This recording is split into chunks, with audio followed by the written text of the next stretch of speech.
שלום. קיבלנו הרבה פעמים את השאלה איך אפשר להפוך את השם של העסק שלכם בגוגל גם לעברית. לדוגמה, כשמחפשים קפה לילי, אז אין בעיה, אנחנו מוצאים את זה, אוקיי? מה אבל קורה כשאתה מחפש בעברית קפה לילי, אז גוגל לא כל כך בטוח מה זה קפה לילי. מקבלים בחיפוש את העסק כי גוגל כן מבין שזה קפה לילי, אבל לא ממש. כי כל ההמלצות פה לא קשורים. אז מה אפשר לעשות? אז אנחנו יכולים להפוך את הגוגל מפס לעברית, לדוגמה.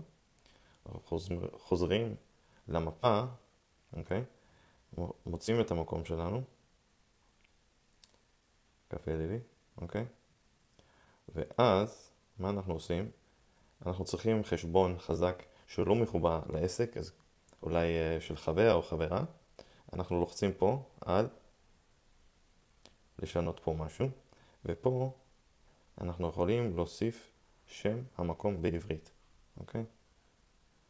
קפה לילי, סיום, ואנחנו יכולים לשלוח את זה. זהו.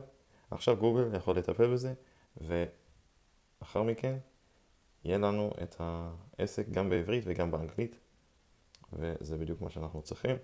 אז תודה שצפיתם בסרטון.